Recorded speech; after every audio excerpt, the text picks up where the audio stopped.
xerrada al Patronat Parroquial d'Esparreguera del Jordi López Camps, el qui va ser director general d'Afers Religiosos de la Generalitat de Catalunya i actualment col·laborador de Cristianisme i Justícia, ens va parlar sobre el diàleg entre les diverses religions. Una xerrada inclosa dins del programa d'activitats que han tingut lloc a la trobada del moviment d'Església ACO, Acció Catòlica Obrera, que va tenir lloc aquest diumenge 17 de desembre del 2017 aquí a Esparreguera. Li hem demanat que ens faci avui una mica una xerrada. De fet, el que li vam demanar no és el que s'ha anunciat exactament, però li vam demanar una cosa genèrica. Des de l'ACO, des del comitè d'ACO, ens plantejàvem que arran dels atentats d'aquest estiu que ens van colpir molt de prop, i que en teoria els feien persones en nom d'una religió i que nosaltres enteníem que no hi tenien res a veure amb la religió, ens semblava interessant poder entendre una mica els aspectes de l'islam real i per altra banda poder entendre, deslligar el que és realment la religió del que són aquest tipus d'actes i si era possible poder entendre quines causes hi poden haver darrere d'aquesta violència. Dic en nom de la religió, que no sé. Una miqueta això em sembla que és el que li hem demanat. Llavors, en tot cas, doncs, jo li dono la paraula, hem quedat que ell mateix es presenta. Ampliació de la presentació. Jo dic Jordi López Camps, efectivament vaig ser director general d'Afers Religiosos de la Generalitat no intervinguda. Després vaig ser durant uns quants anys president de la Comissió Executiva del Patronat de la Muntanya de Montserrat. Si hi ha algú d'Esparreguera, que em sembla que només hi ha una persona, no? No, sí. A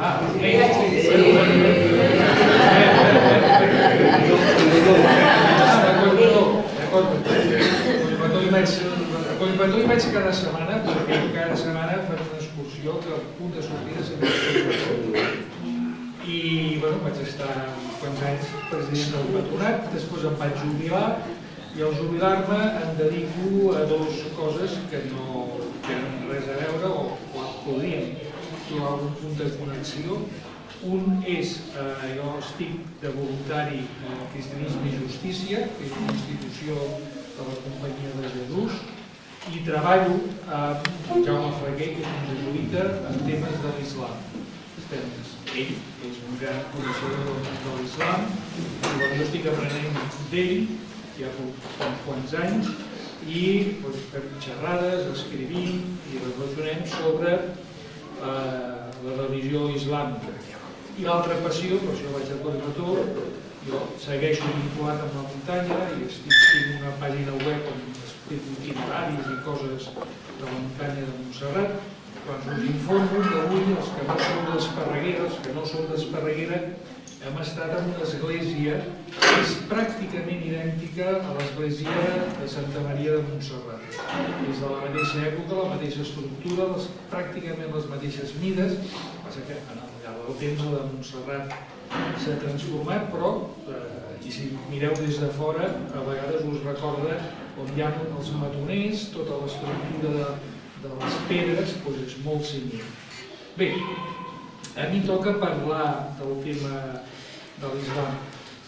Faré seguint, com que tots som de l'ACO, a més em fa molta gràcia perquè anar a l'ACO per mi és de juvenil. Jo vaig descobrir l'ACO fa molts anys i tenia molts bons amics en aquells moments a l'ACO.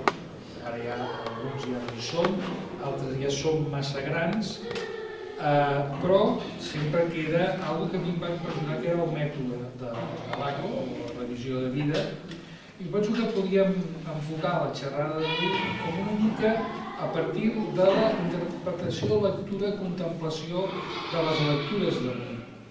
Fixeu-vos bé, la primera lectura, Isaïes, al final ens parla de l'amnistia.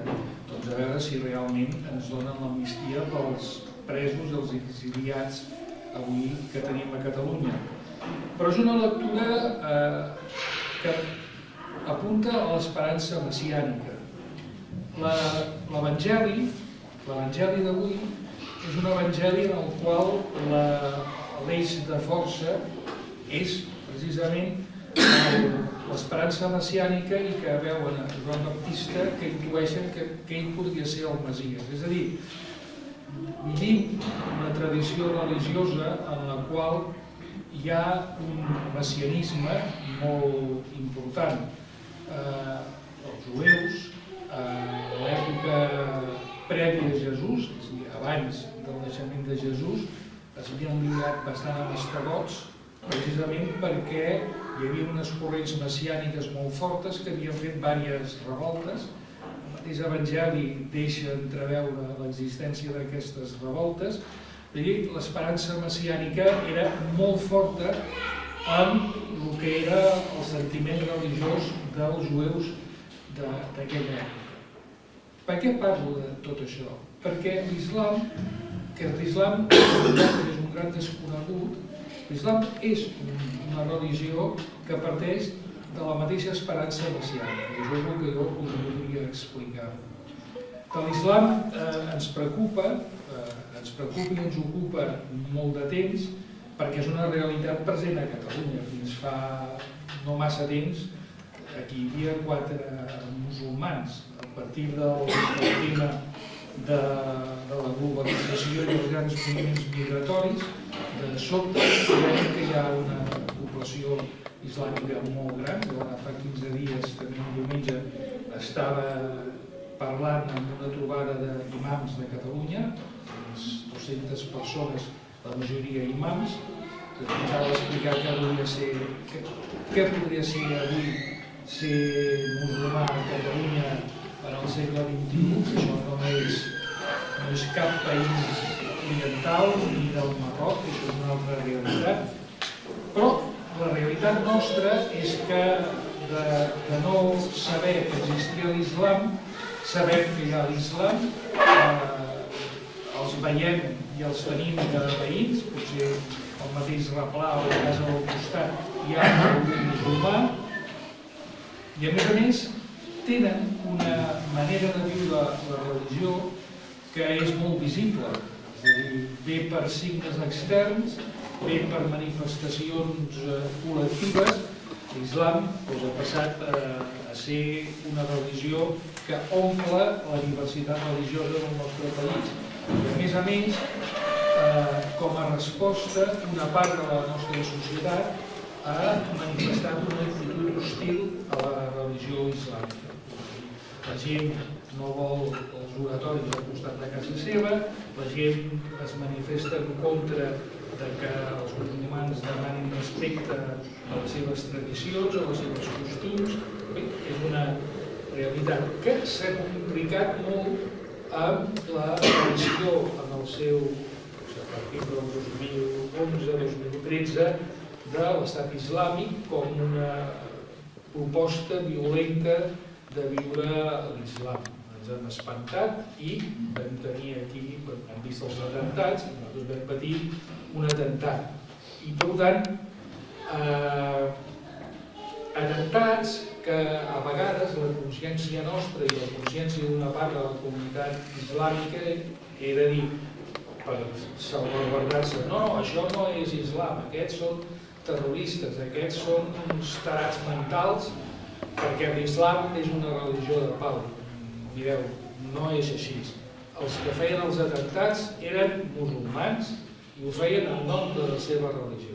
I aquest és el problema. El problema és que dins de l'islam hi ha una lectura i una comprensió de la seva religió que passa per la resposta violenta contra els infidels. I per què també ens interessa estudiar l'islam? Perquè mentre les religions de tradició judeocristianes, de judaïsme, que són poquets, però el cristianisme entre catòlics i protestants no s'expandeix, els nivells de creixement són baixos, les estadístiques apunten que l'islam està creixent d'una manera exponencial, molt important, que cap a l'any 2050 pràcticament cristians i musulmans a nivell de població mundial 39. Ja, això no és preocupant, és la tendència. Per tant, vol dir que hem de...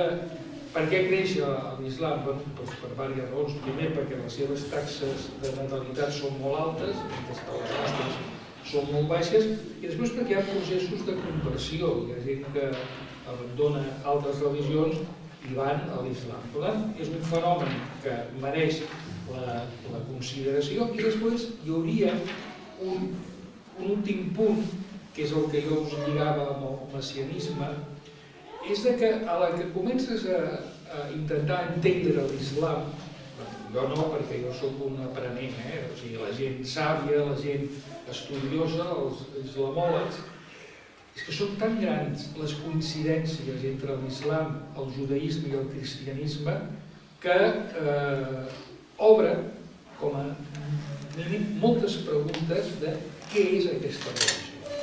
Llavors jo us avançaré algunes de les... O sigui, perquè aneu seguint la meva intervenció, que podria ser llarguíssima i per tant en un moment determinat m'aturaré. El meu objectiu és fer-vos un panorama molt bàsic de les creences, perquè tothom sap el que és l'islam?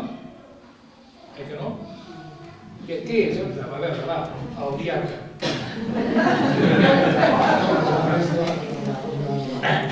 Sortia també per al profeta Muhammad.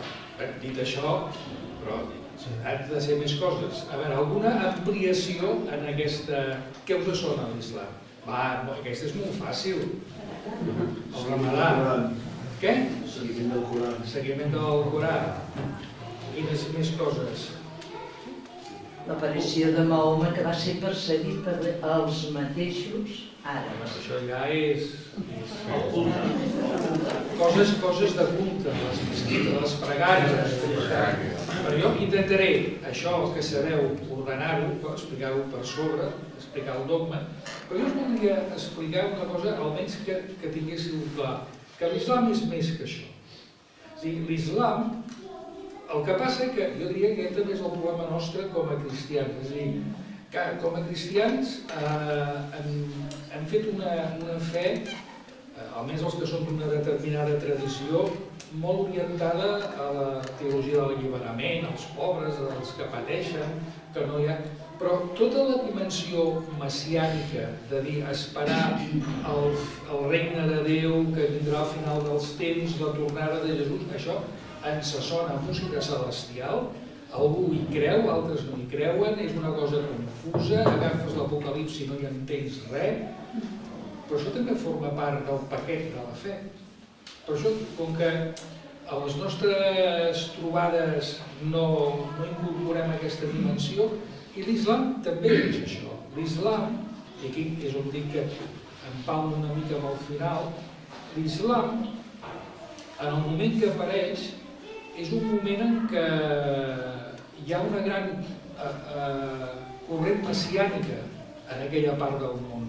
Els jueus són messiànics, els jueus els han cascat per tot arreu, els romans, els bizantins, més que romans, ja seria l'imperi bizantí, els ha impedit, els ha matxacat, els ha destruït el temple, ja no saben què fer, i en aquest no saber què fer s'inventen el judaïsme rabínic, que és el que ara nosaltres vivim, de les sinagogues, el rabí, perquè abans no eren així, abans tenien un temple, tenien uns sacerdots, era una altra mena de concepció del judaïsme, però mantenen l'esperança de que vindrà un Messies, que serà polític també, que salvarà Israel, tornarà als reis i tornaran a ser poderosos.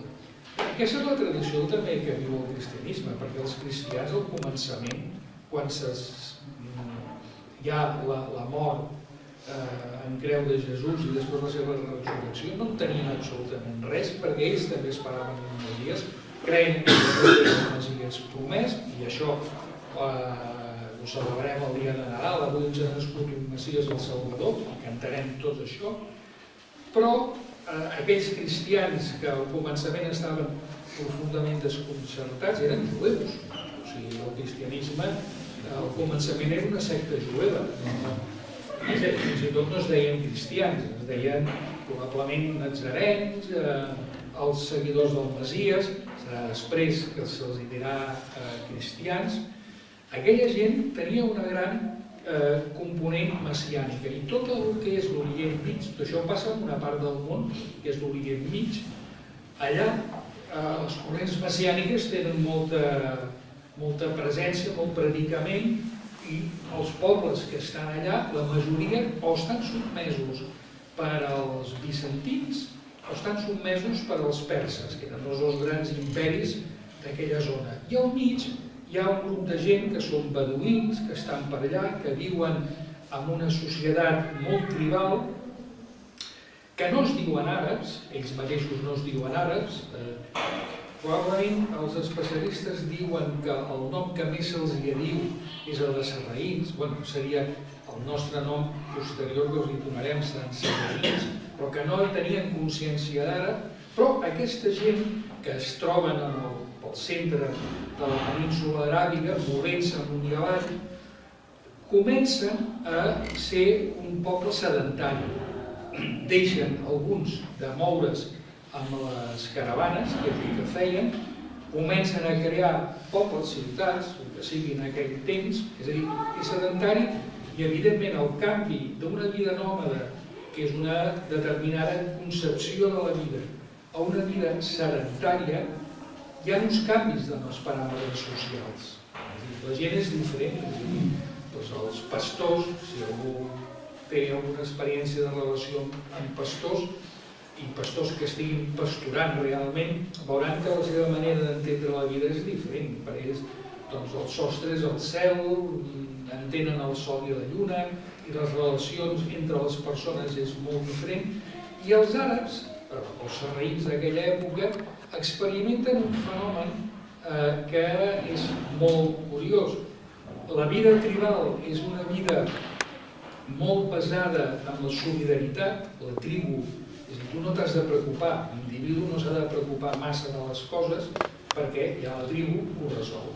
La tribu facilita les relacions, si necessites i tens un problema, la tribu t'ajuda, i el concepte família és molt més ampli, però que al moment que passen a la vida sedentària, tot això es perd.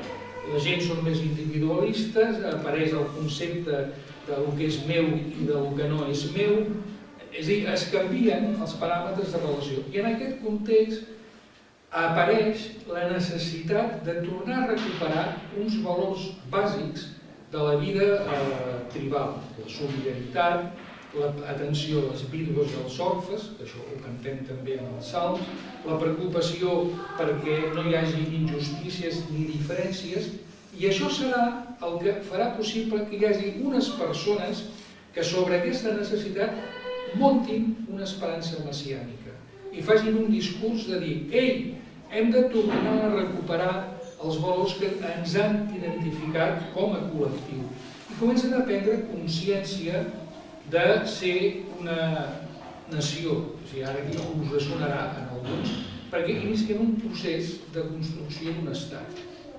Això us sona, no? Alguns portem xapes i portem... Però fan aquest procés. És a dir, apareix la necessitat de, en aquest abandonament d'una vida tribal i tenir una vida més urbana, més sedentària, apareix i apareixerà la idea que ells són àrabs.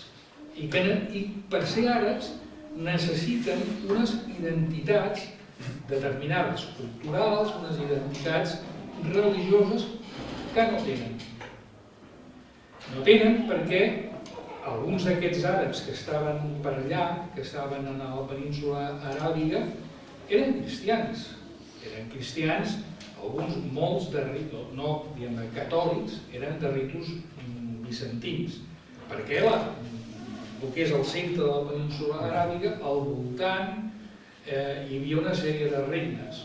Unes regnes que, d'acord a la dinàmica d'imperis, uns eren deutors i estaven protegits i protegien els bizantins i per tant serien cristians, i els que, per entendre's, mirant a la dreta, els propers a Pèrsia, tindran la protecció de l'imperi persa, tindran les religions que tenien els perses, i també alguns d'aquests regnes seran jueus, perquè amb la diàspora que va provocar la invasió dels bizantins a Jerusalem i Israel, molts dels jueus se'n van anar a Pèrsia. A Babilònia va haver un gran grup de jueus que van ser un nucli on allà es va formar el nou judaïsme rabínic. Però bé, amb aquesta realitat, els que estaven per entremig i que a més havien tingut una transformació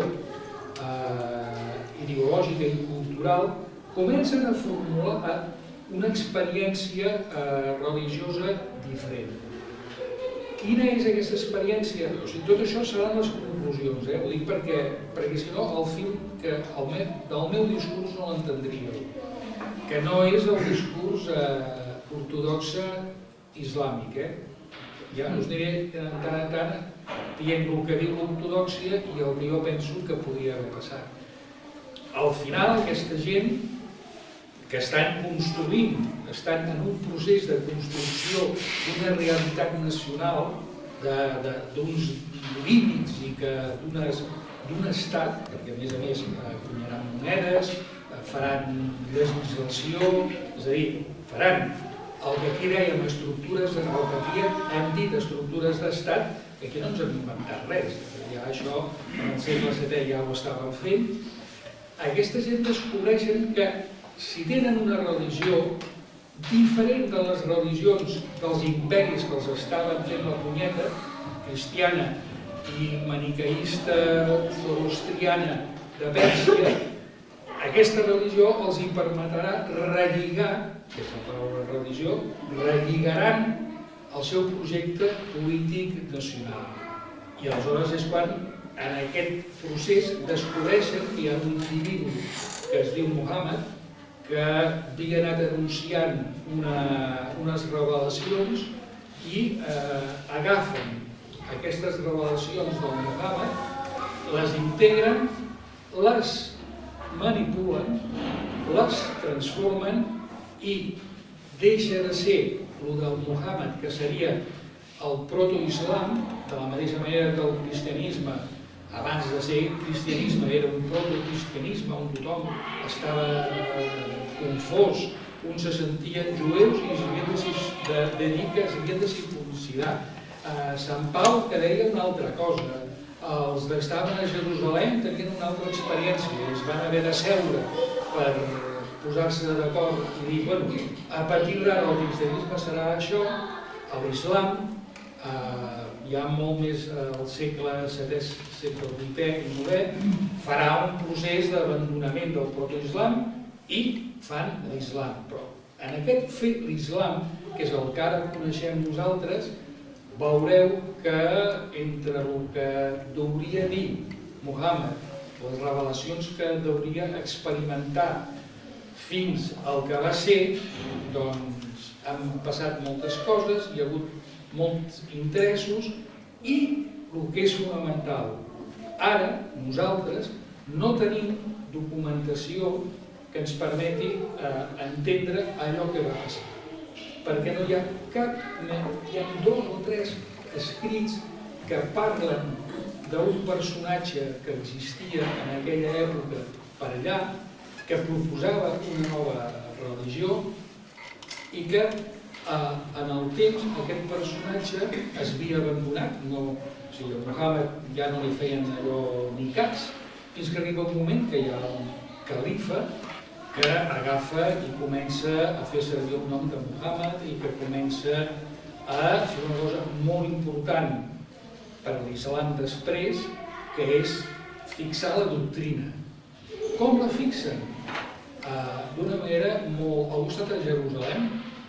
Heu anat a la cúpula, al temple de la cúpula? Sí.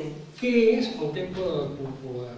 O sigui, a part d'una... Jo no hi he estat mai, però que deu ser una cosa molt maca. El temple de la cúpula no és una mesquita, és un temple.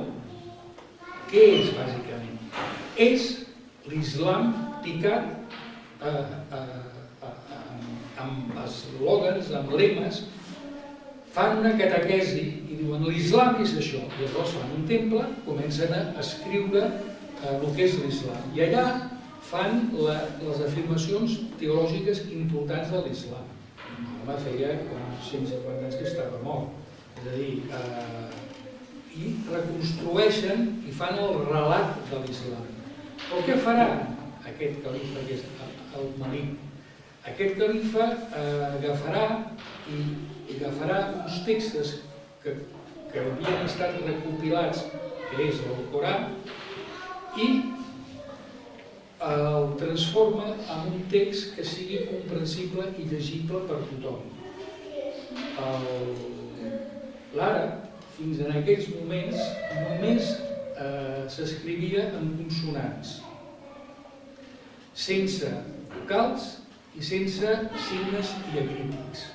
És a dir, que, per exemple, nosaltres, no és el mateix en castellà año que ano.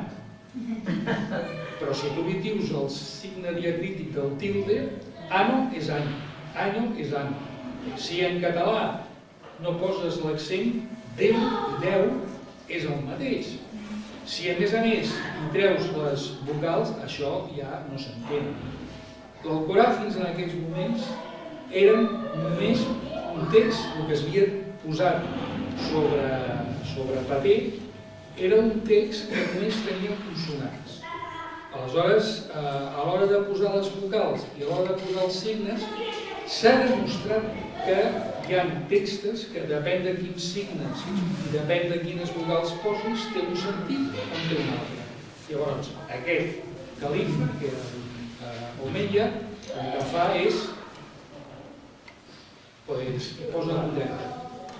I aleshores, a més, posen coses que en els textos originals es veu que no hi eren, ho modifica per dir coses a favor d'ells, i també anys després, quan es canvia la dinastia governant, que són els omeies, per els abàssides, també faran algunes retocs a l'Alcorà. I aquest és el panorama. Aleshores, dit això, veiem, i això per exemple en Jaume Flaquer ho sosté molt, que necessitem revisar críticament l'islam, que no es pot pensar que tot allò que ara es creu i es creu d'una manera hagi estat sempre d'aquesta manera. Però què diu l'islam d'ell mateix? Perquè en el fons hauria de sortir aquí, tenim una mica d'idea de què és l'islam. L'islam és un conjunt de dogmes, de pràctiques i d'institucions. Penso que els dogmes, que serà el que marcarà ideològicament aquesta religió, són molt simples. És a dir, jo penso que, a diferència, que aquí està una gran diferència entre el cristianisme i l'islam, el cristianisme és complicat. O sigui, explicar la Trinitat, qui s'atreveix a explicar-la, que s'entengui i que no hi hagi dubtes cada 15 dies. L'islam no, l'islam és una religió que es presenta d'una manera molt senzilla, de tal manera que la gent la pot entendre. Per això diuen que avui l'islam com a religió és atractiva per a alguns conversos perquè no demana masses elaboracions mentals. Són 4 principis doctrinals, 5 principis doctrinals, una pràctica fàcil d'assumir i prou, no cal res més. El nostre cas és una mica més complexa. O sigui, el dogma musulmà és 1. Només hi ha un sol Déu. I aquí serà un dels punts de la gran encallada amb el cristianisme. L'islam reconeix que Déu és creador i senyor absolut de totes les coses i que no ha estat creat ni ha creat. De tal manera que no pot haver-hi una trinitat. Si Déu és únic, doncs és únic. Ni Esperit Sant ni Jesús com a fill de Déu. Déu és un i absolut. Fora d'ell no hi ha res i ell no ha creat absolutament res. Per tant, la primera cosa que cal fer és reconèixer aquesta unicitat de Déu. I això és el que està en l'essència de l'islam, és aquella definició. No hi ha més Déu que el Déu i Muhammad és el missatger de Déu. Dient això, davant d'uns testimonis, ja et fas musulmà. Ni catequesi, ni res que et valgui, res. Tu dius això davant de 3 testimonis i ja ets musulmà. Però clar, és una afirmació important. És reconèixer, primer, que el Déu no és trinitari, que això és el que està esculpit en pedra en la cúpula daurada. L'altre element important del dogma és la vinculació que fa aquesta religió com una religió abrahàmica. Això s'ha pogut veure que és una cosa posterior, és a dir, arriba un moment que els musulmans tindran una crisi al començament, tot això al començament interna molt forta, i necessiten diferenciar-se de les altres religions de l'entorn, però es diferencien identificant-se amb elles. És a dir, quan diuen, bueno, volem ser una religió, s'entronquen amb els orígens abrahàmics. Aleshores, els musulmans faran tot un esforç per muntar, i això són molt... treballen molt aquest aspecte de genealògiques i ho remunten tots els orígens d'Abraham. I et fan uns arbres genealògics fantàstics, t'expliquen que hi ha Abraham, Ismael qui va tenir, d'aquests com van evolucionar, fins a arribar a Muhammad. És a dir, és una cosa que evidentment des d'una lectura crítica no s'aguanta absolutament per enlloc, però necessiten afirmar que la seva religió és tan abrahàmica com les altres dues religions que són competidores i estan al mateix entorn, el judaisme i el cristianisme. Ells són descendents d'Abraham i aleshores Déu, seria l'altre element del dogma, el Déu, que és per ells, és Alà, que Alà és la paraula àrab per parlar de Déu. És a dir, els cristians àrabs, el Déu li diuen Alà també. És a dir, no és que el Déu musulmà únic és Alà, sinó que Alà és com ells van servir per parlar de Déu. Llavors, diuen, el Déu nostre, el Déu dels musulmans, el Déu únic, ha anat al llarg de la història revelant una sèrie de missatges a la gent. I per fer-ho ha anat fent servir profetes. I a cada temps ha donat el missatge que tocava en aquella època. Llavors fan una llista de profetes que han estat missatgers. Comencen per Abraham, comencen Moisès, els nostres profetes, passen per Jesús i acaben amb Muhammad. I el Muhammad és l'últim. Déu ja se n'ha fartat. Els seus altres missatgers no els hi han fet cas, uns els han matat, els altres no els hi han fet cas, i ara Muhammad rep un llibre que està en el cel i que ell després el rebrà a través d'unes revelacions de l'arcàngel Gabriel, que el anirà recitant, ja veurem com, i aquesta revelació tanca totes les revelacions. Després de Muhammad ja no hi haurà cap revelació més. És l'última. Déu ja s'ha fartat, Déu ha enviat Muhammad, i després de Muhammad, un cop feta la seva revelació, només hem d'esperar el moment messiànic del final dels temps. Però tot el que vingui després, si algú diu alguna cosa, és un fals profeta. No, Déu ja ha tancat la revelació. L'altre dogma dels musulmans, que seria el tercer, és que els musulmans han de sotmetre tot el món a la llei d'Allah. Per tant, sempre hi haurà una pugna entre la creença islàmica, que és la bona, i les altres que són infidels. I mireu, que d'acord que l'Alcorà diu que cal respectar els cristians i els jueus, perfecte. També diu que cal passar-nos per la pedra i degollar-nos, és a dir, lectures les que vulgueu. La manera que tenen de salvar, l'Alcorà està ple de contradiccions, moltes. La manera que té l'exegesi corànica de salvar aquestes contradiccions consisteix, perquè per mi és una trampa, dir l'última revelació anul·la les anteriors. És a dir, té efectes retroactius. Si abans deies A i ara dius B, la més moderna, si diu B, anul·la les anteriors que diu A.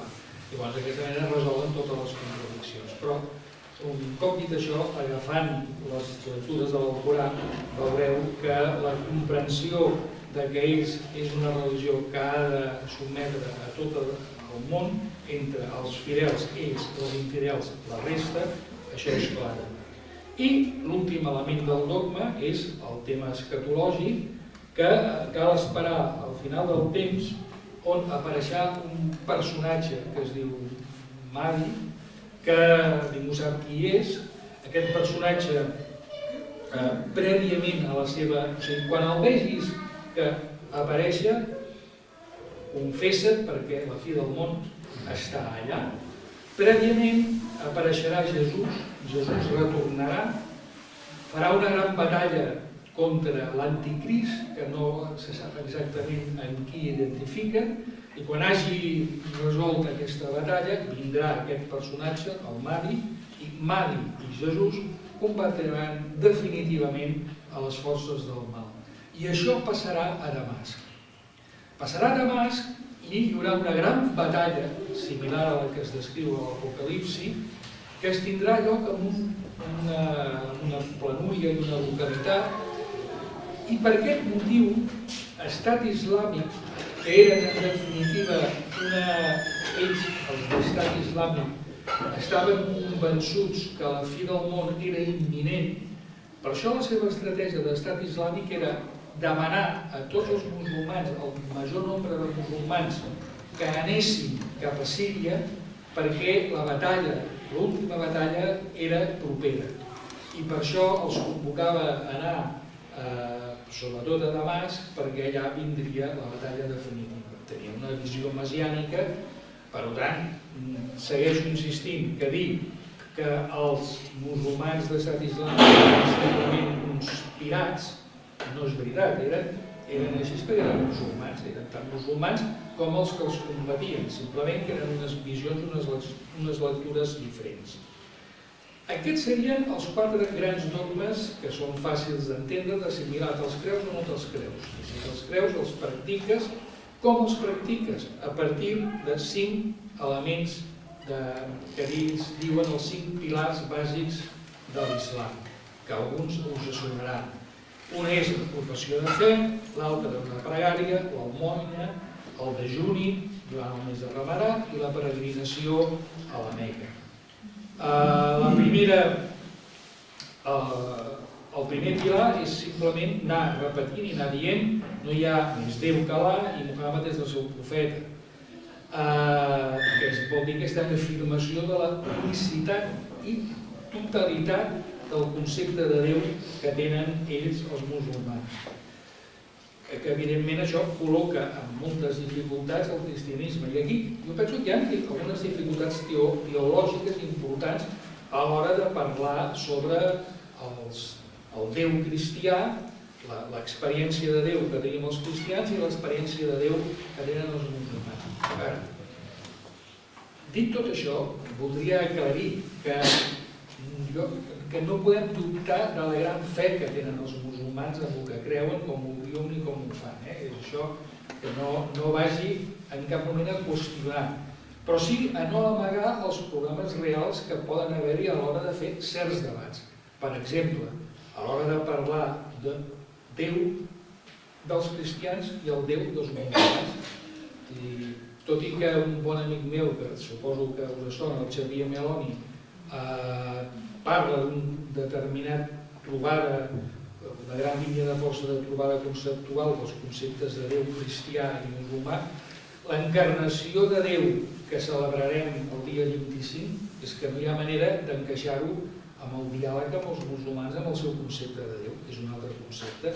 El concepte de Déu cristià que mor en creu per portar la salvació del món no té res a veure amb el Déu dels musulmans que envia el seu profeta a degollar els seus enemics. És a dir, hi ha unes dificultats que espero que al llarg del temps es puguin resoldre, però que en aquesta primera afirmació de l'afirmació de fe dels musulmans comportarà algunes dificultats.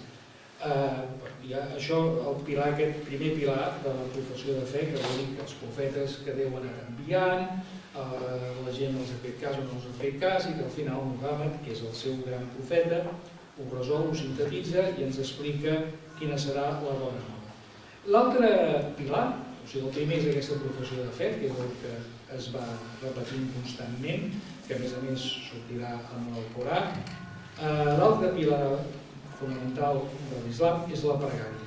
Cal pregar 5 cops al dia, són unes petites oracions que duren molt poc temps, excepte la pregària del divendres, que és la pregària que es fa amb la mesquita. Allà es troba la comunitat on l'imam acompanyarà la pregària dels fidels i farà un petit sermó. Aquesta pregària és una pregària que és obligatòria per tots els homes, la del divendres al migdia és obligació als homes anar a la mesquita i és voluntària per les dones. Millor que no hi vagin, però no t'ho diran. O sigui, per ells és bàsicament la raó per la qual no han d'anar les dones és simplement que no distraurien els homes. O sigui, ja està, és així. I quan hi van es col·loquen en un racó, els homes en un altre lloc. La pregària i el sermó es fa tot amb àrab. També és discutible aquesta mena de fixació de l'islam amb àrab. Però el primer país on hi ha més musulmans del món és Indonèsia. Indonèsia no parla àrab, però fan totes les pregàries en àrab, no tenen res, igual que el Pakistan, que parlen urdu i no parlen àrab. A l'Iran parlen farsi i no parlen àrab. Però la fixació és que la transmissió de la revelació de Déu a Muhammad es va fer en àrab, i àrab és la paraula sagrada. Per això, les traduccions de l'Alcorà en altres llengües no es consideren religioses, perquè només l'Alcorà pot estar en àrab. Les traduccions són obres humanes. L'Alcorà és un llibre, ja parlem de l'Alcorà, dictat textualment per Déu. Per tant, les comes, els punts i comes, és que n'hi ha, i els espais també els va dir Déu. Per tant, tu no pots tocar absolutament res. La pregària és aquesta pregària que es fa orientat a la Meca. Cal dir que les primeres mesquites que construeixen els musulmans, o sigui, la pregària, en una mesquita hi ha un lloc que t'indica, que és on es col·loca l'imam, que és el que indica la direcció on hi ha la Meca. Quan els musulmans individualment poden pregar, allò que hem vist, que posen l'estora i es posen sols entremig del dia pregant, busquen l'orientació a la Meca. Bé, tampoc ens ha d'estranyar, les esglésies romàniques estan orientades a l'est, tampoc no van inventar res especial, nosaltres els vam fer orientant a l'est.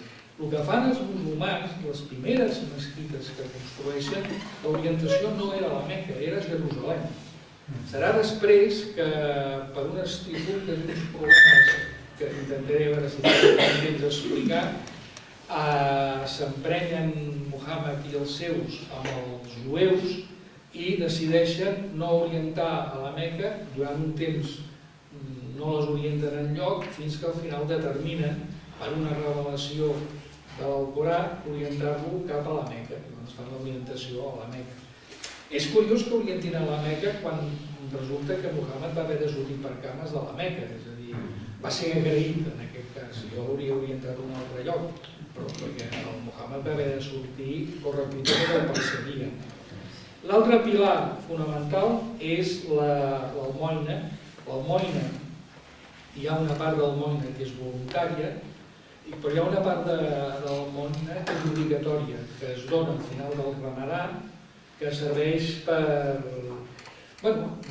curiosament, serveix per el sosteniment de l'estructura de l'islam. O sigui, la seva església viu predicadors i estructures d'aquestes almoines i normalment al final del Ramadà En els països musulmans hi ha tot un sistema de recaptació, aquí són les mesquites qui recullen aquests diners, que en el context europeu per família acostuma a ser indicativa, la quantitat és voluntària, però indicativament és 5 euros per persona. Multipliqueu 5 euros per el nombre de musulmans que hi ha a tota Europa, per exemple, doncs un bon pit. I aquesta és obligatòria, és aquesta almoina obligatòria al marge de les almoines caritatives i de solidaritat que puguin donar. L'altre pilar, l'altra pràctica, el concepte de pràctica pels musulmans és que si fas això te'n vas al cel, és bona persona. És la del dejuni en el mes de Ramadà. Nosaltres li diem fan el Ramadà, però pròpiament té un altre nom, un nom àrab, i es fa en el mes que es diu del Ramadà. I es fa en el mes de Ramadà perquè diuen que és aquest mes quan Muhammad va tenir les primeres revelacions. I amb això commemoren el fet del Ramadà. Des de la sortida fins a la posta del sol hi ha una sèrie de prohibicions que els musulmans no poden, de coses que no poden fer. La més coneguda és el menjar, però no poden fumar, no poden tenir relacions sexuals, una sèrie de coses que no poden fer. Quan s'acaba, quan el sol es pon, la gent es reuneix en família, trenquen el dejuni i aleshores totes les coses que no es podien fer es poden fer. Per nosaltres, els cristians, pot semblar que el Ramadà soni allò que feien de petitets, que es podia traduir en un plat de cigrons amb bacallà dels divendres de Quaresma, però no és la Quaresma. Teològicament el Ramadà és i s'assembla molt a les festes de Nadal. És a dir, teològicament per la cultura religiosa dels musulmans.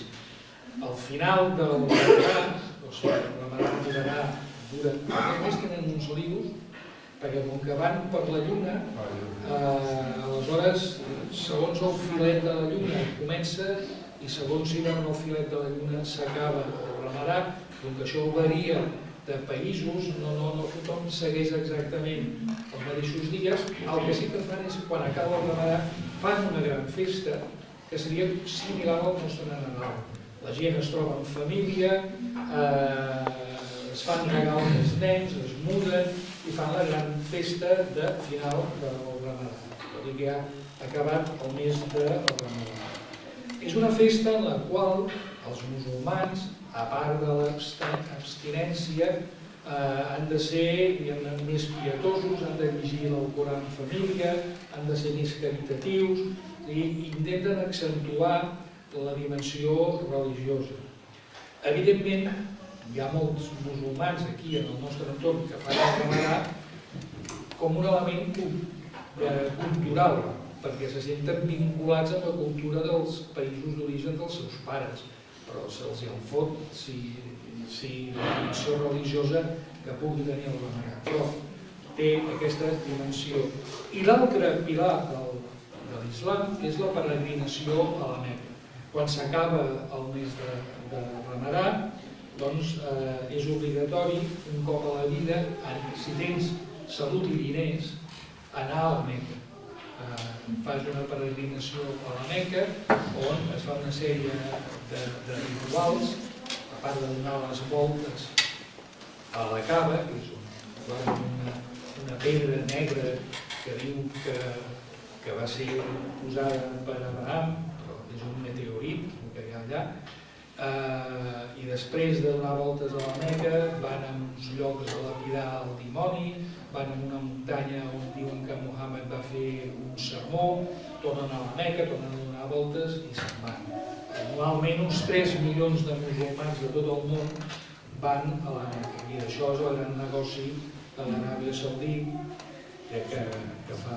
I després, si tenen temps, se'n van a Medina, que és l'altre lloc sagrat on hi ha la tomba de Muhammad, on hi van en peregrinació, que no sé si està inaugurat amb un ave construït, aquesta obsessió del nostre país de fer aves per tot arreu, també hem fet un ave que va construir la tecnologia espanyola que va de la Meca que va a Medina. Bé, Això seria tenim els dogmes, tenim les pràctiques, que si les fas, aquestes pràctiques t'asseguren l'accés al cel, al paraís, i hi ha un altre element que és important pels musulmans, que és la suna. La suna és la recopilació dels dits i fets que va fer Muhammad en vida. La gent els va anar recollint i va composar uns llibres, tot això escrit uns 200 anys després de la vida de Muhammad.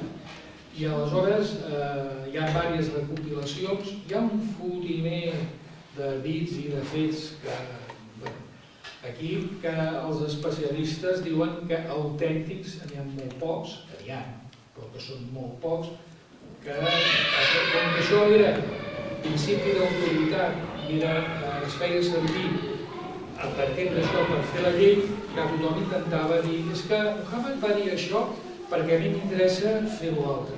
Aleshores, a més, el principi d'autoritat, com sabien que Muhammad havia fet això, s'inventen una cosa que és la transmissió. Això serà veritat perquè aquest, o sigui, per exemple, tu és principi d'autoritat perquè has estat, no en aquest cas la dona del profeta, un amic d'ell, una persona propera del seu entorn. Tu és la referència. Com sabem que aquell hadith és autèntic? Aleshores es diu, el Muhammad es va tocar el nas amb la mà dreta. Igual vol dir que tots els musulmans han de tocar-se el nas amb la mà dreta. Per què? Perquè tu dius que li vas explicar tu, i tu ho vas sentir explicat per ell, i ell ho va sentir explicat per tu. I com que tu ets fiable, aquesta cadena és autèntica. Aleshores, així es van anar recopilant els dits. El tema és que aquesta tradició ha donat origen a la legislació, la famosa legislació islàmica, que no és un codi, no existeix. És a dir, vas a la llibreria a buscar la xaria i no te la donen, però perquè és un conjunt de normes i de codis que estan bàsicament destil·lats d'aquestes recopilacions, que molts d'ells són molt posteriors a l'època de Muhammad, de gent que va anar recopilant, va anar recollint, i evidentment tot això va, com que era molt complex i n'hi havia tants, van aparèixer el que es va denominar, que això serà fonamental per l'islam, les escoles jurídiques, que era gent que es dedicava a interpretar aquesta mena de gran marasme normatiu que tenien. Les escoles jurídiques serien, d'alguna manera, marcaran orientacions a dintre de l'islam. Escoles jurídiques més obertes i escoles jurídiques més tancades. Hi ha 4 escoles jurídiques. Els musulmans que tenim al nostre entorn segueixen una escola que és la Maliki, que és la que és dominant al Marroc, i els salafistes i tota la penya aquesta que estan tocats de la borla segueixen una escola que és la Hanafi, que és la que molt rigorista, molt partidària de la literalitat del que hi ha escrit en el Corà i en els fets. És a dir, una visió molt tancada, i aquesta és una escola. Llavors, aquestes 4 escoles marcaran les orientacions a seguir. Aquestes són les escoles sunnites. I ara us introdueixo 2 conceptes que són importants. Els sunnites i els xiites. Els sunnites, que és l'islam, el 80% de l'islam segueix l'escola sunni, seguirà aquestes escoles, aquestes 4 escoles. Els xiites, que són un 20%, però majoritàriament localitzat en llocs molt concrets, Iran és el gran centre, i en part Iraq, una part d'Iraq també, són els xiites. Segueixen unes altres escoles interpretatives, escoles jurídiques. Al principi tot és el mateix, la manera d'interpretar aquests principis és el que provocarà interpretacions diferents i marcarà escoles diferents. Us deia que us introduïa 2 conceptes que això em permetrà parlar del tema dels sunnis i dels xiïts. Però aparquem, aparto sunis i xiís i ho lligaré una mica més endavant amb la història. És a dir, tot això com són? D'on ve? És a dir, fins ara jo us he explicat els principis doctrinals, que una mica són els que, si pareu amb un musulmà, doncs ell es trobarà còmode perquè és el que pensen i creuen com a fe. Tot això es desprèn d'un personatge que es diu Muhammad. Muhammad és una persona que va existir, tot i que hi ha determinades corrents que diuen que no va existir, que són diverses persones sota aquest nom, sembla ser que va existir. Hi ha pocs registres sobre ell coetanis, els pocs que hi ha són cristians, cristians que hi havia per l'entorn, hi ha 4 o 5 persones que en unes cròniques parlen. Sorprèn el seu nom, Muhammad trenca, o sigui, després, quan s'inventen la genealogia dels musulmans, a Muhammad el fan fer fill, net, tiet, de gent, però això és posterior. En vida no se sap exactament qui és, i a més trenca la manera de dir els noms dels àrabs. Normalment el nom àrab és el nom i Pepito, fill d'Antoni. Ibu, que vol dir fill de... O sigui, tots els noms àrabs tindran aquesta... Muhammad no. I Muhammad vol dir molt lloat, més lloat, el que mereix ser lloat. I jo sempre explico que és com dir el molt honorable. Que no li dius res, si no dius com es diu realment, és un títol. Però bé, admetem que Muhammad, li hauríem dir Muhammad, és una persona que se suposa que va néixer l'any 570, no se sap exactament l'exactitud, i que es creu que va morir entorn del 632. En aquest període, aquesta persona tindrà un procés interior de místic, espiritual, es retira en una cova l'any 610 a prop de la Meca, i allà rep unes primeres revelacions. Unes primeres revelacions que són molt simples, que és un tros d'una sura que diuen que això és la primera revelació que té, que no està en el Corà ni al començament ni al final, està per entremig, que diu el nom de Déu, en el nom de Déu únic, Alà, el compassiu per excel·lència, el molt misericordiós. Això és la basmala, que es diu, totes les sures de l'islam, excepte una, comencen amb aquest cant, amb aquest recitatiu, i aleshores el contingut, la xitxa de la sura és: llegeix, recita l'Alcorà que ve de Déu. El nom del teu Senyor que t'ha creat, ha creat l'home d'un coago, hi ha gent que tradueix d'embrió, d'un grumoll de sang. Llegeix, recita l'Alcorà que ve de Déu. El teu Senyor és el més noble, el més generós. Ell ha ensenyat l'ús de la ploma per escriure, ensenya a l'home el que ignorava. Però aquesta és la primera revelació que té l'Alcorà, que té Muhammad. En aquest text hi ha coses que val la pena retenir, encara que sigui en forma de pinzellada, que diu: recita l'Alcorà. L'Alcorà, per nosaltres, l'Alcorà és un llibre.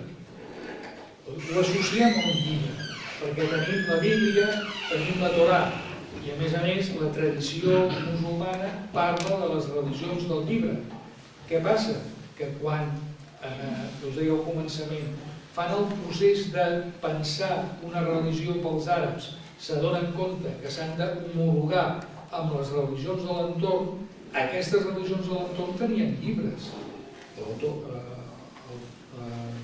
La Torà per als jueus i tenien el Nou Testament per als cristians. Llavors, ells han de fer-se un llibre. Llavors, aquest llibre agafen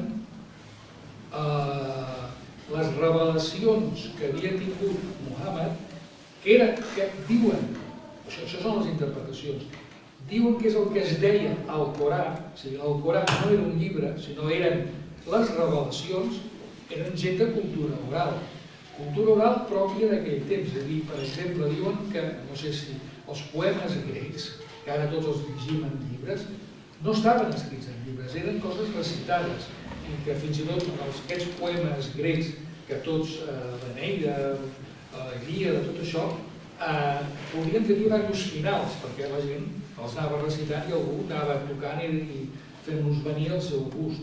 Després va haver-hi gent que els va passar per escrit.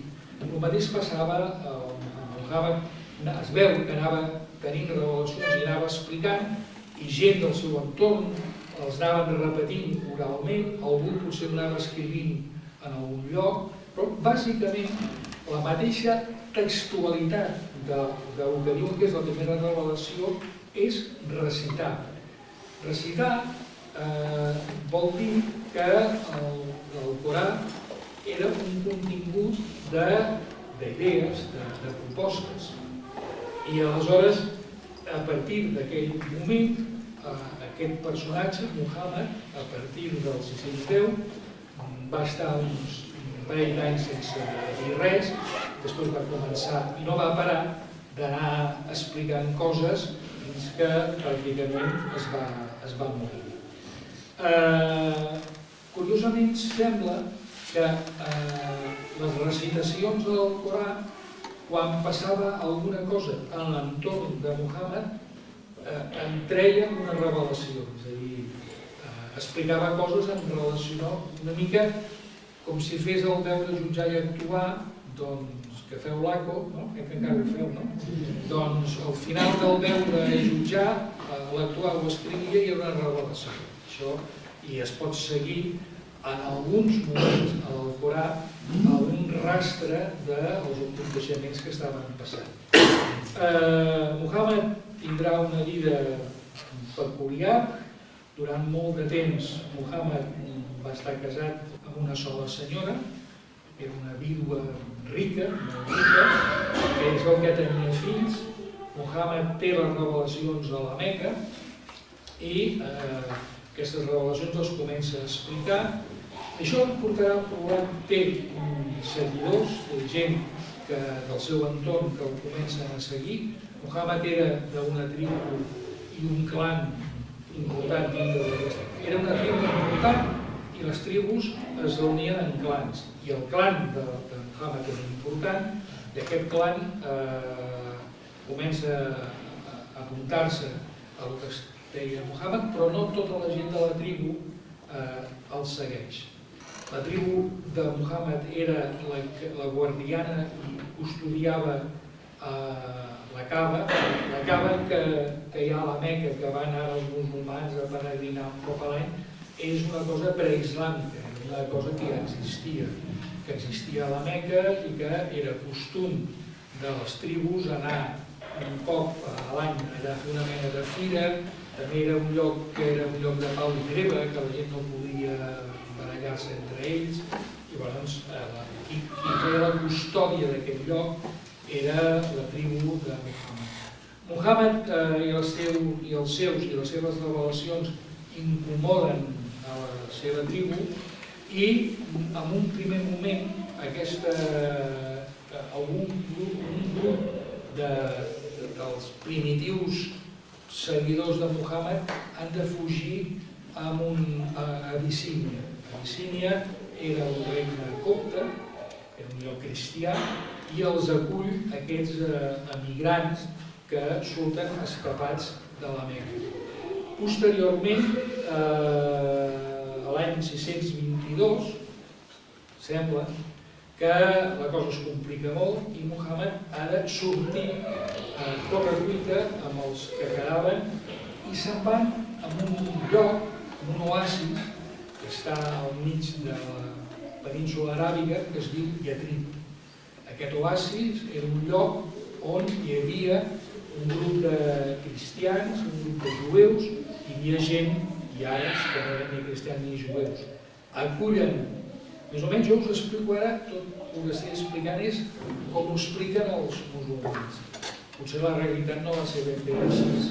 L'acullen, diuen que el criden perquè tenien un conflicte de convivència i ell va a mediar I aleshores, amb la negociació, fa una mena de carta d'acord de convivència, que es diu la Carta de Medina, que és un acord de coexistència de religions, de convivència, de regles per poder conviure. Es diu que no es podran fer guerres entre ells, que no es podran perseguir per les creences, i va a aquell lloc que inicialment es diu Yatrib, en el temps canviarà de nom, se li dirà Medina.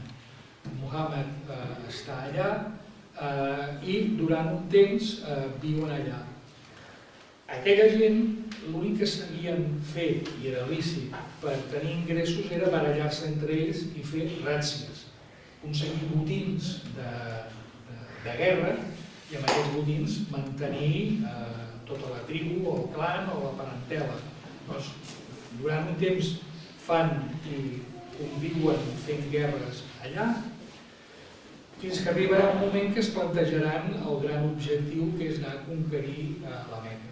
Aleshores fan una gran expedició, van a la Meca, els hi va malament, i aleshores retornen a Medina, tornen a fer una altra expedició, i aleshores quan fan aquesta segona expedició fan un pacte, els hi queden una mica empatats, fan un pacte amb els de la Meca que els hi reconeixerà el dret que tenen els de Medina de tornar a la Meca en forma de peregrinació.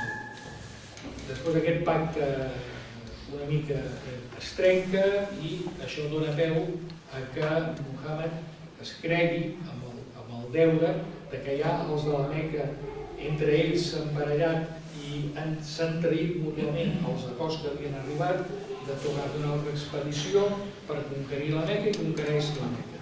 I al final ja unifica tot aquest espai entre els de Medina i els de Meca. A Medina era una societat, era una ciutat oasis, on hi havia, i això serà important, un grup de jueus, un grup de probablement cristians nestorians i àrabs. Aleshores, aquesta societat, quan va Muhammad, amb els que va ell i porta, els diran els emigrants. Llavors, la societat s'estratifica, a part dels grups socials que hi havia, amb un nou grup que serà el grup dels emigrants. Però a més, els que hi havia en aquesta ciutat, hi haurà gent que seran solidaris amb aquests emigrants i els diran els ajudants, els que els donen auxili. Aquella societat s'estratifica una mica en relació a l'actitud, tot això, segons el que expliquen els musulmans, en relació a la seva actitud amb Muhammad. Què passarà després? Passa que, i aquí és on començarà tota la història complexa de l'Islam. Muhammad mor i té la mala paga, diguem-ne, de morir, i aquí hi ha diverses interpretacions. Muhammad té la mort sense fer testament, per entendre. Muhammad en aquells moments era el personatge que se'ns presenta com a Muhammad, era un líder religiós i un líder polític. Era un líder que havia tingut unes revelacions que havien estat recollides en l'Alcorà. Podria parlar-vos un moment de l'Alcorà. L'Alcorà és... Ara farem un parèntesis perquè cal explicar l'Alcorà. L'Alcorà és un llibre, ara, per nosaltres és un llibre. Abans us deia que l'Alcorà era una recitació de coses. Muhammad té la revelació, les va tenir.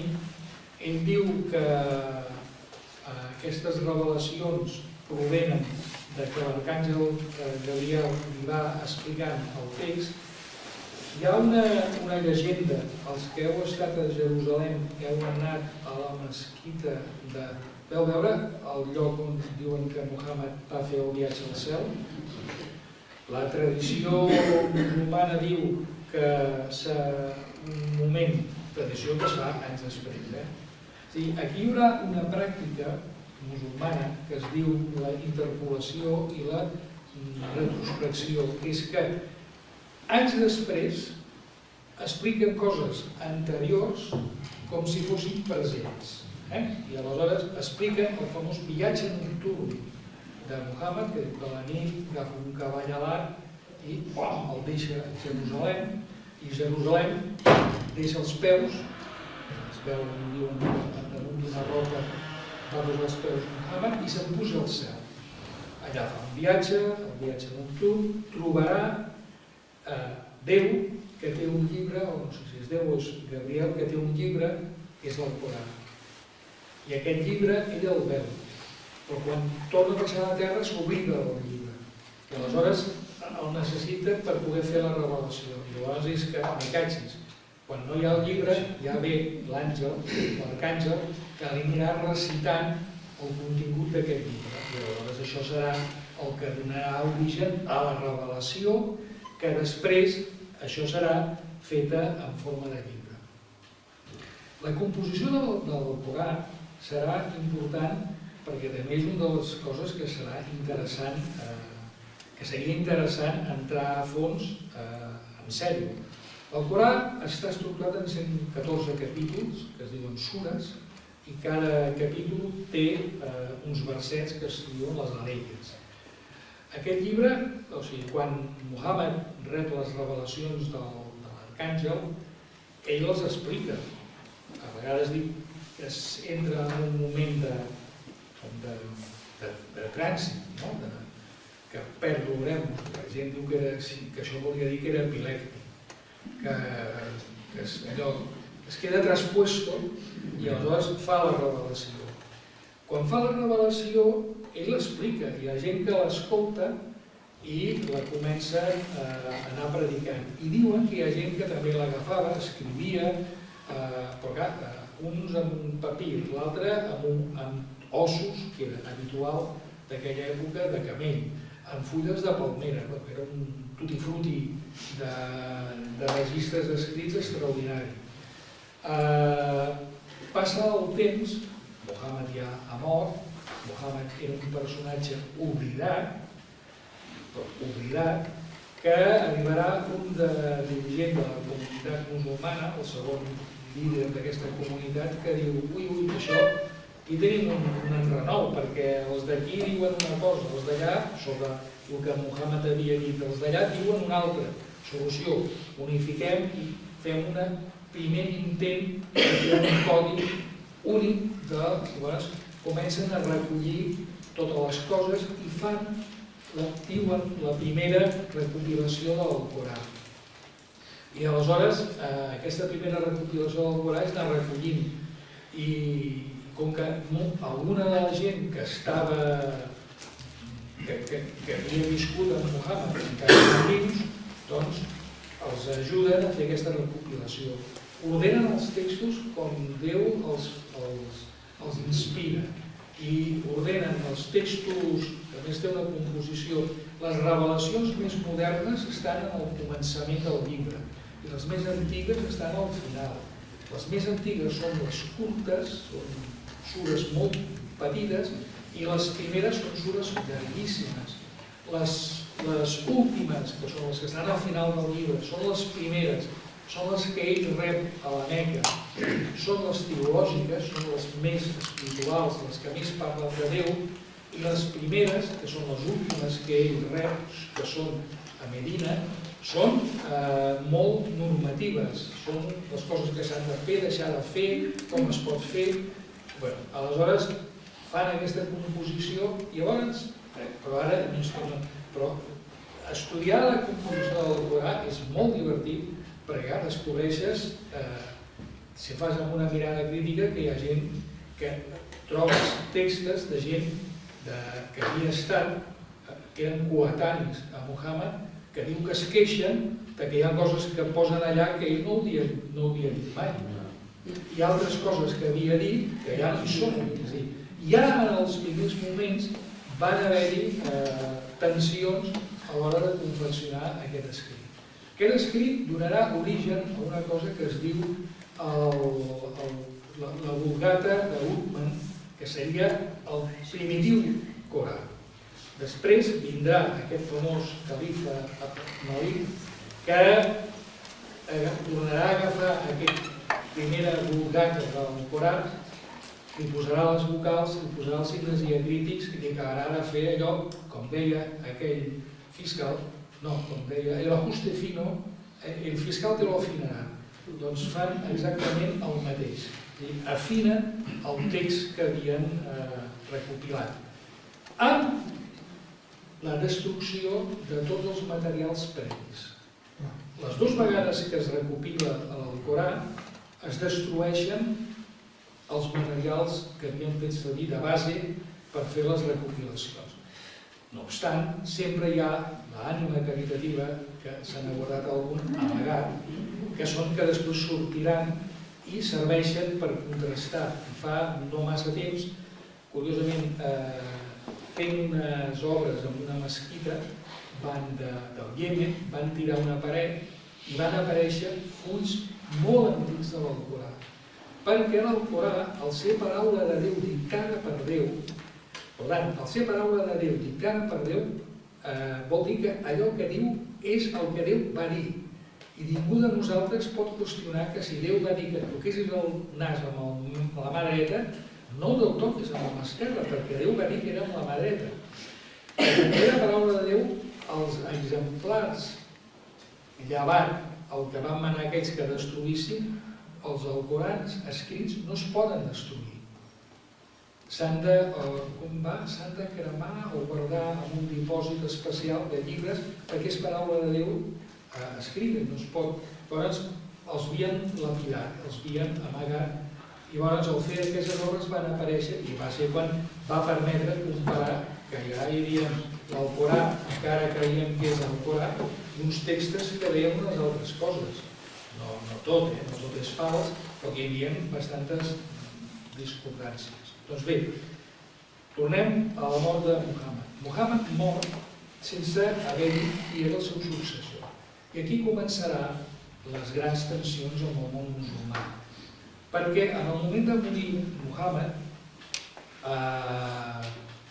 Muhammad mor a Medina, es creu el 632, més o menys, podria haver estat el 634 i no passaria res. Quan es mor, que eren dos homes amb certa posició econòmica i que en el moment de la mort de Muhammad diuen el pastel és nostre, el pastís és nostre. Mentre que la filla Fàtima i Ali diuen no, Muhammad ha dit que fóssim nosaltres els seus hereus. Que a més, nosaltres tenim un text del Corà, d'aquests que havien anat recopilant, que ja queda especificat.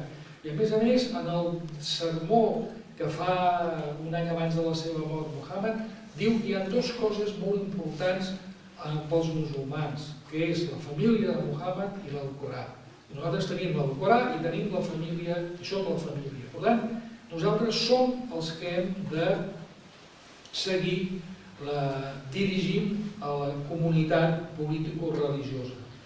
I els altres, que són promocionats per aquestes dones, o potser també pels seus pares, que seran els fills d'aquestes dues dones, seran els dos primers, se'ls diu califes, però veureu que el nom califa és un adjectiu que apareixerà posteriorment, però igual per entendre'ns els direm califes, seran els dos primers califes que tindran els musulmans.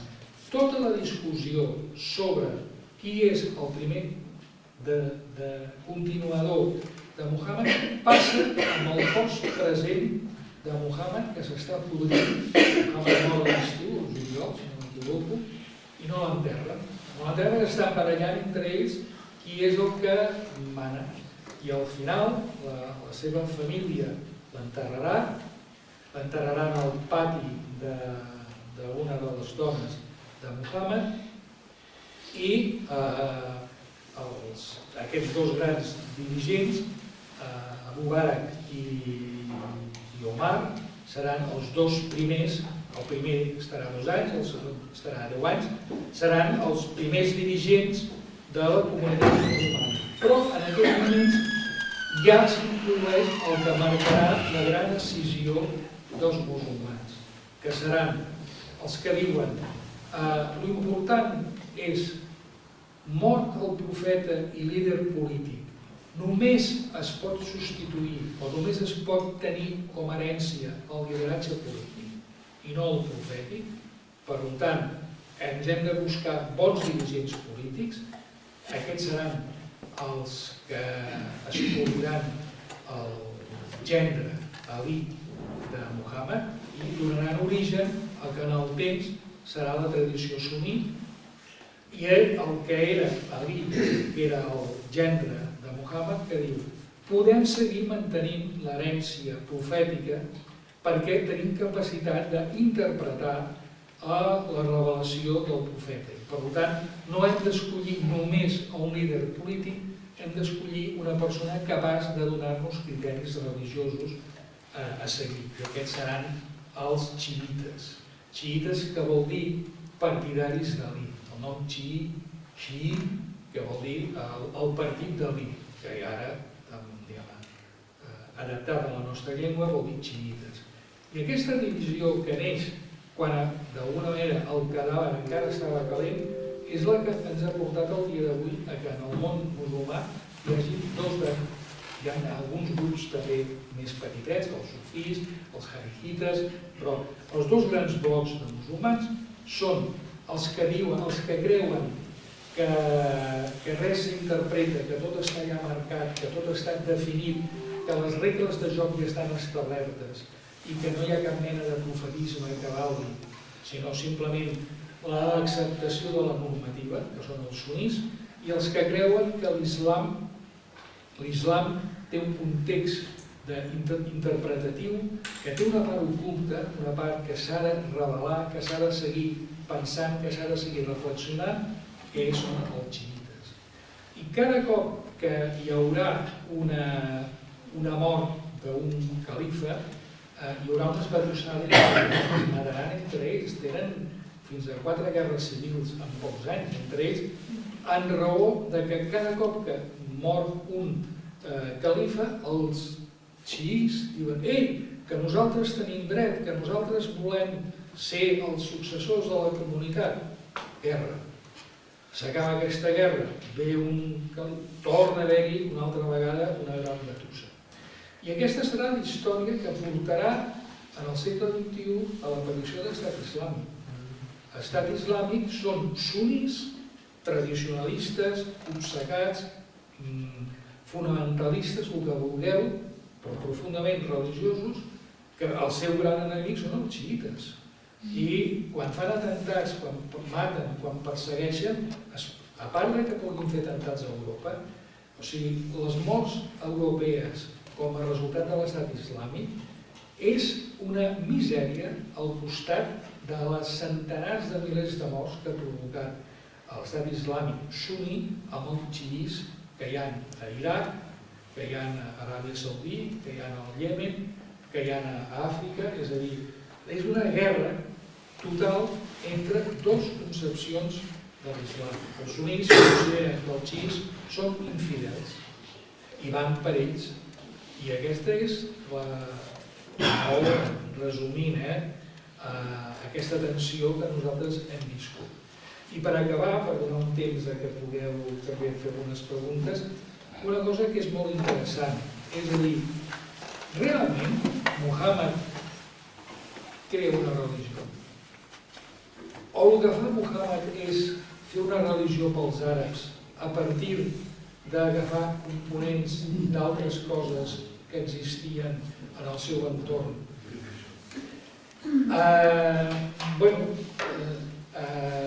Amb el risc de ser heretge, probablement el que fa Muhammad és agafar molts elements. És a dir, si algú llegeix l'Alcorà, descobrirà amb gran sorpresa que l'Alcorà crec que només cita 7 vegades Muhammad, el nom, i cita moltes vegades a Jesús. Què passa? Tu llegeixes el Corà i a vegades sembla que estiguis llegint, entenent que les històries estan a vegades adaptades, sembla que estiguis llegint la Bíblia. Llavors aquí, quan va haver-hi això, al començament, o sigui, al segle XIX, o sigui, a veure, els àrabs, els musulmans, tenen dificultats per fer exègesis dels seus textos. No poden, perquè, com que és paraula de Déu revelada textual, no poden dubtar absolutament de res. I no poden ni adonar-se compte que hi ha contradiccions, que hi ha coses que s'han afegit. Per exemple, jo us he dit, el Corà és un llibre que al començament, la primera revelació, diu agafa i recita. Aleshores, si és veritat que el Corà és un llibre per ser recitat, va haver-hi, jo crec que era un jesuïta francès que coneixia molt bé l'àrab i sabia recitar molt bé. És tota una tècnica, si heu sentit com criden a les oracions i reciten, és tota una tècnica, és a dir, agafen els imams preovats, són aquells que saben recitar molt bé el Corà, va fer la recitació del Corà. I aleshores veia que al Corà hi havia tots uns ritmes, no? Però que de tant en tant aquest ritme es trencava. No se sabia per què. Llavors, analitzant per què es trencava el ritme, varen descobrir que era degut a que es havien afegit paraules que havien allargat la recitació, de tal manera que al posar més paraules de les que tocava es perdia el ritme. Si eliminaves aquelles paraules, tornaves a agafar el ritme, que és una cosa, un estudi una mica complex. També s'ha fet un estudi informàtic sobre l'Alcorà per descobrir quantes redaccions té l'Alcorà. Jo crec que ja que identifiquen 100 i pico de mans que hi ha dins de l'Alcorà, que escriu fent servir tècniques diferents. Per tant, no és un llibre únic, és un llibre complex i plural. Aleshores, davant d'aquestes coses, cada gent que va dir, escolta, què està passant això al segle XIX? Què està passant aquestes grans coincidències, similituds, convergències que hi ha entre l'Alcorà i la tradició jueva i cristiana? Llavors, hi ha tota una hipòtesi que és que Muhammad va ser una persona molt influïda en el mateix Alcorà, que es parla de l'existència d'un monjo nestorià, que un cosí de la seva dona era cristià, persones que no es van convertir mai a l'islam, però que van estar molt presents a la vida de Muhammad. La hipòtesi és que existia una corrent que provenia del judaïsme-cristianisme d'aquella època, que es deien els judeus nazarencs, o lionites, que eren una gent que provenien del judaïsme, es havien passat al cristianisme sense acceptar totalment el cristianisme. No creien, creien en Jesús, creien que Jesús era el Messies, però no creien que era fill de Déu, se seguien circumcidant, mantenien pràctiques religioses jueves, és a dir, era una mena, i en l'Evangeli hi ha rastres d'aquesta gent. El Concili de Jerusalem sembla ser que és un petit aclariment de la primitiva comunitat cristiana enfront a aquesta gent. Aquesta gent van moure's per la península aràbiga i sobretot van intervenir en un intent de conquesta de Jerusalem per part dels perses, es van aliar amb els perses, van invadir Jerusalem, això abans de Muhammad, i aquesta gent se sentien perseguits a Síria. Quan jo vaig servir la paraula Síria, no és la Síria actual. Síria de l'època de Muhammad era tot el que estava a l'est, mirant el plànol, a l'est. Líban, Palestina, Síria, una part de Turquia, tot allò era la gran Síria. Doncs aquesta gent que es movia per allà van fugir, es van escapar i sembla ser que van anar a Medina, a Yatrib, perquè allà hi havia una comunitat. Es veu que aquesta gent es van influir probablement, aquesta gent tenien un evangeli que era una adaptació heterodoxa de l'Evangeli de Mateu i tenien un llibre litúrgic per acompanyar les seves pregàries, que era d'intencions i de reflexions, que es deia el Corà, en arameu. Aleshores, les reflexions que s'estan fent ara és que probablement el proto-islam, el que Muhammad comença a transmetre, el que se li agafa, es fa una mena de síntesi entre el que transmet Muhammad, el que és herència d'aquests jueus nazarens, i tot això anirà conduint. Clar, nosaltres estem explicant en 5 minuts o en 2 dies el que va ser un procés llarg de formació d'una religió, que probablement en tot aquest procés Muhammad beu d'aquestes fonts, i aquestes fonts portarà a l'aparició d'una religió diferent, però molt deudora del que havia estat aquestes primitives comunitats jueu-cristianes i nazarenes que existien en l'entorn de Muhammad.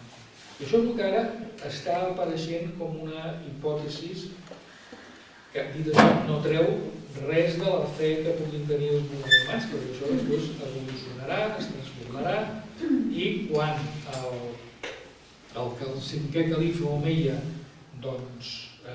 fa el temple de la cúpula dorada, comença a posar les vocals, comença a posar en monedes Déu és gran, Mahoma és el seu profeta, ja fa la religió.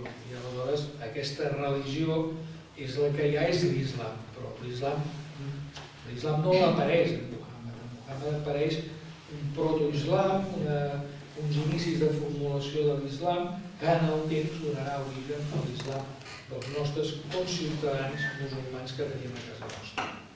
Molt bé, deixem-ho aquí perquè... Gràcies.